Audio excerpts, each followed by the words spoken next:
আসসালামু আলাইকুম ভাই বোনেরা, আপনারা কেমন আছেন? আশা করি ভালো আছেন, আমরাও ভালো আছি।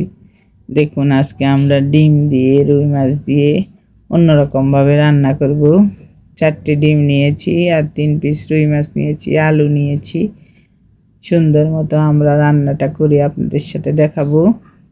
প্রথমে আমরা তেল গরম করে পেঁয়াজ কাঁচামরিচ দিয়ে দিয়েছি, 1 চামচ রসুন বাটা দিয়েছি, হাফ চামচ আদা বাটা দিয়েছি, 1 চামচ হলুদ, হাফ চামচ গুঁড়ামরিচ, হাফ চামচের থেকে একটু কম লবণ দিয়ে আমরা ভালো মতো কষিয়ে নিব মশলাগুলো।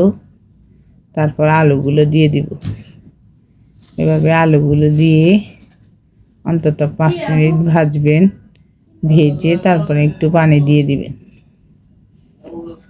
দেখুন, হাফ চামচ জিরা ধনিয়ার গুঁড়া আর হাফ চামচ গরম মশলা গুঁড়া দিয়েছি।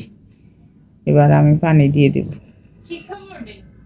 এবার পানি দিয়ে আর কিছুক্ষণ আমরা কষাবো আলুগুলো মশলার সাথে, কষিয়ে ঢাকনা দিয়ে কষিয়ে নেব। দেখুন, আরও 5 মিনিট কষিয়ে নিয়েছি। তারপর আমরা পানি দিয়ে দেব। পানি দিয়ে আরও কিছুক্ষণ কষাবো। আরও কিছুক্ষণ কষিয়ে তারপর দেখুন কিভাবে রান্নাটা করি। দেখুন, কষিয়ে নিয়েছি আরও কিছুক্ষণ। এবার আমরা মাছগুলো দিয়ে দেব। 3টে মাছ 3 কোনায় দিয়ে দিব। দিয়ে এবার আরও কিছুক্ষণ ঢাকনা দিয়ে রেখে দেব। দেখুন, আরও কিছুক্ষণ ঢাকনা দিয়ে এবার আমরা একটা একটা করে ডিম বসিয়ে দেব। ডিমগুলো আগে বাটিটি ভেঙে ভেঙে নেবেন, কারণ যদি নষ্ট থাকে তাহলে তো সমস্যা। এই জন্য এভাবে একটা একটা করে ডিম আমরা চারপাশে 4টা বসিয়ে দিয়েছি, 3 পাশে 3টা দিয়েছি আর মাঝখানে একটা দিয়েছি। দিয়ে এবার ঢাকনা দিয়ে দেব।